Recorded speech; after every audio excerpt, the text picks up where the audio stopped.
नमस्कार। आज हम कक्षा 7 बसंत भाग 2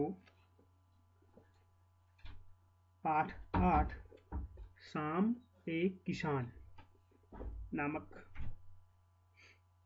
एक कविता का अध्ययन करेंगे, जिसके लेखक सर्वेश्वर दयाल सक्सेना जी हैं। तो जैसा कि आपको चित्र में दिखाई दे रहा है, कवि ने इस कविता में जाड़े की एक शाम की प्राकृतिक दृश्य का जो चित्रण किया है, उसे देखकर ऐसा लगता है कि मानो एक शाम एक किसान हो। शाम को एक किसान माना गया है।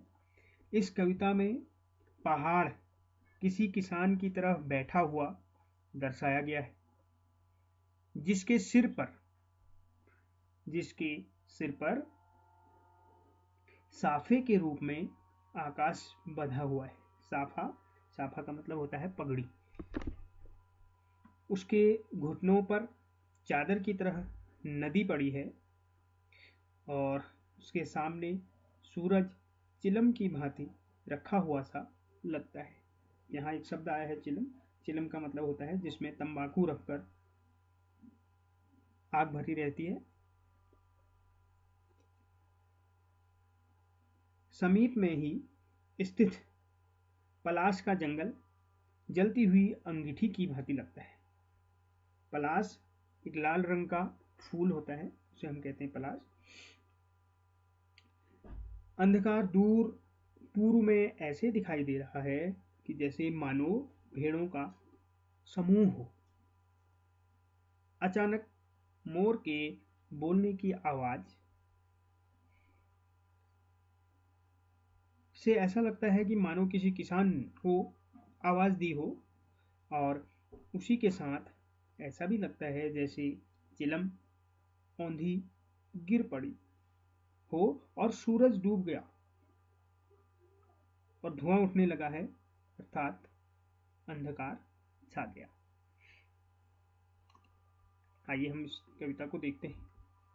आकाश का साफा बांधकर सूरज की चिलम खींचता बैठा है पहाड़, घुटनों पर पड़ी है नदी चादर सी, पास ही दहक रही है पलाश के जंगल की अंगीठी। अंधकार दूर पूर्व में सिमटा बैठा है भेड़ों के गल्ले सा।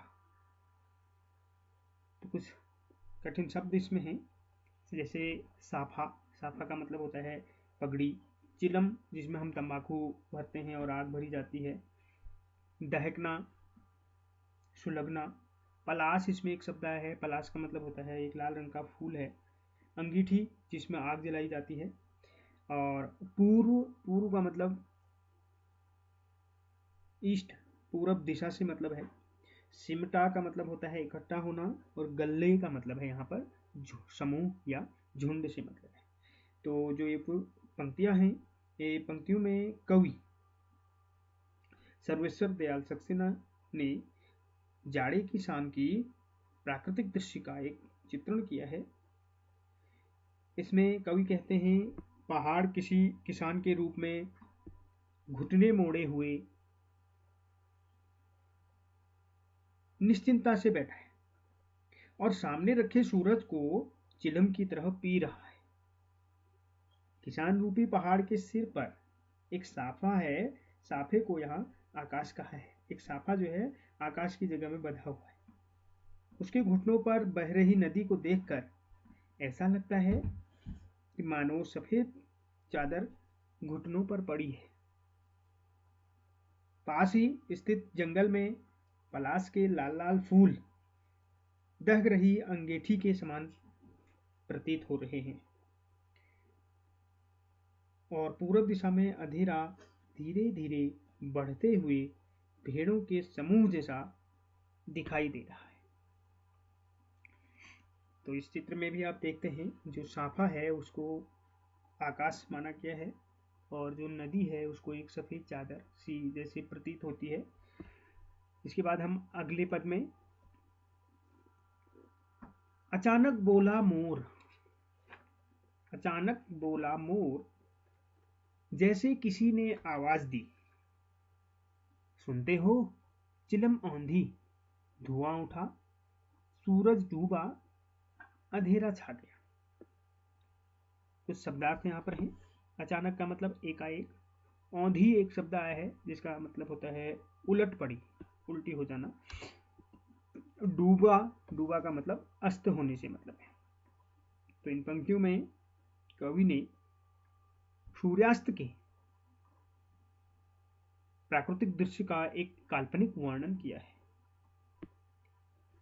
अचानक मोर के बोलने की आवाज से लगता है जैसे किसी ने आवाज दी हो, पुकारा हो।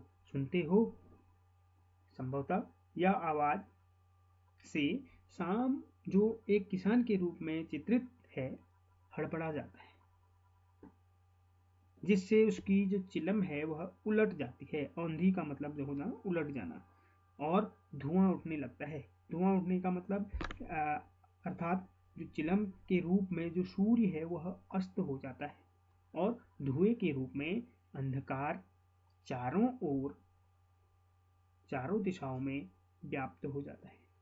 इस प्रकार सूर्यास्त के साथ ही शाम रात में बदल जाती है।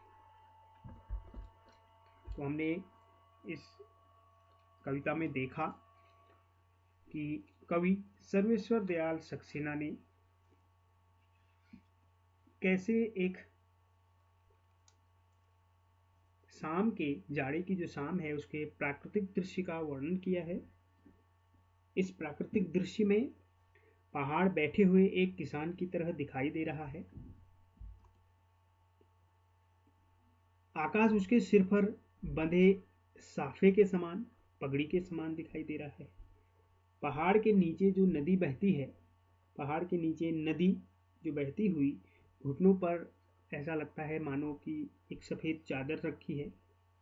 पलाश के पेड़ों पर लाल लाल जो फूल खिले हैं वह जलती हुई अंगीठी के समान दिखाई दे रहे हैं। चित्र में भी आप देख सकते हैं, यहाँ पलाश का जंगल का है, तो पलाश एक लाल रंग का फूल होता है। तो दूर से वह ऐसा लग रहा है जैसे एक जलती हुई अंगीठी हो, और पूर्व में जो घना होता हुआ अंधकार ऐसा लग रहा है जैसे झुंड में बैठी भेड़ों जैसा। और पश्चिम में डूबता हुआ जो सूरज है, सूरज चिलम पर सुलगती आग की भांति दिख रहा है। तो यह पूरा दृश्य शांत है। इतने में ही अचानक मोर बोल उठता है, मानो किसी ने आवाज दी हो कि सुनते हो। इसके बाद यह दृश्य घटना में बदल जाता है। चिलम उलट जाती है, आग बुझ जाती है, धुआं उठने लगता है, सूरज डूब जाता है, शाम ढल जाती है और रात का अंधेरा छा जाता है।